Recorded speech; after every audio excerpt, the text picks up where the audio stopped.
I'm Mr. Baker. This is the third section of our unit on cells for my biology classes, and I've got some things to talk about today with material transport in and out of cells, so let's get started. We are primarily going to focus on types of diffusion and osmosis here. Diffusion, same as it was when you had it back in physical science, probably, or middle school science, where particles are moving from an area where there's a lot of them to an area where there's less of them. I like to think of this as them going down a hill. If you imagine a graph of concentration, where high concentration has like a high point of the graph, and an area of low concentration is the low point of the graph, and we get this slope. That is called a concentration gradient, but if we imagine it kind of like a hill, think of them sledding down a hill, sliding down a hill, rolling down a hill, whatever. This is that movement, right? Using the example of somebody in the hallway sprays some cologne, and even if you're right not next to them, you smell it a whole lot, but if you're farther away, you don't smell it as much.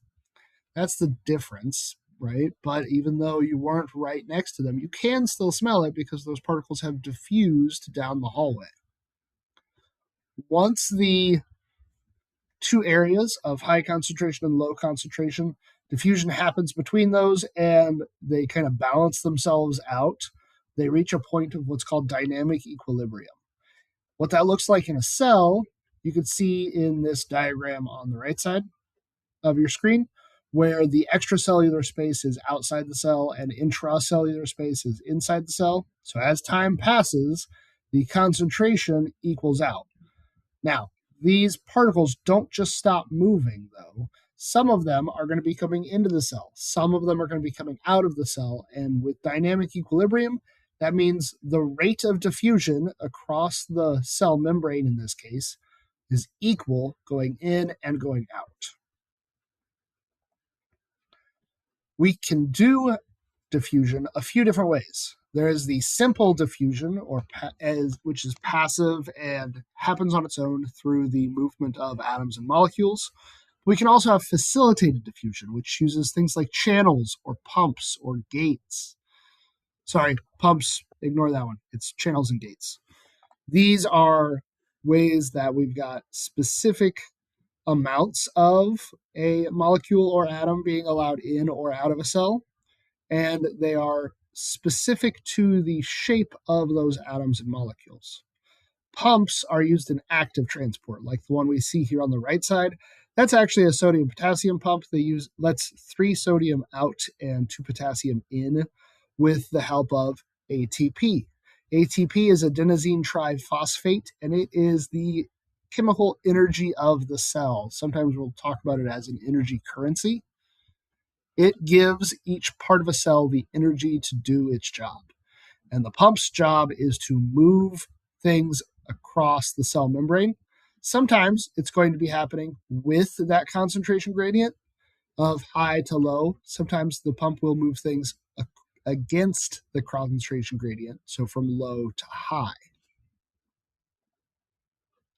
If what is moving isn't the particles, but the media, we call it osmosis. So osmosis is when water crosses a selectively permeable membrane, or sometimes we'll see this called semi-permeable membrane, which is one of the reasons I put this diagram on here, right? This diagram, the semi-permeable membrane, is that red dotted dashed line, and the sugar molecules aren't moving around, right? The before and after on the left and right side, there's the same amount of sugar particles on each portion of this beaker, but water is what moves, right? The water moves so that an equal concentration is still formed, right? So there are the same number of sugar molecules, but water molecules are what's changing place here. So osmosis is the movement of water through diffusion across a selectively permeable membrane. So, first question, just what are the differences? What differences can you think of between diffusion and osmosis? Hit pause, give me at least one complete sentence. I'll look at these sentences when I grade your notes. Now, I know that this just answers the question we talked about, but I really wanted you to get down some answers to that question as correct answers in your notes, right? So make sure you write this Venn diagram down. I want to specifically highlight that osmosis only works with liquid water, while diffusion can move solids, it can move liquids, it can move gases. Diffusion doesn't care, right? So in the center here, they can both be passive. They both equalize concentrations, right? Diffusion helps all sorts of things. Osmosis, liquid only, water only. Now, one specific way that we talk about osmosis and diffusion are through describing the solution that it's in.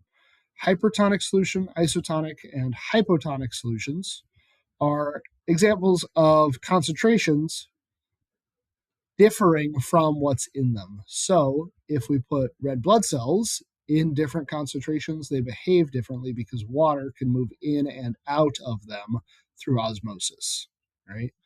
So if we put a red blood cell in a hypertonic solution, there's more water inside the cell in that concentration than there is outside the cell, so the water moves out.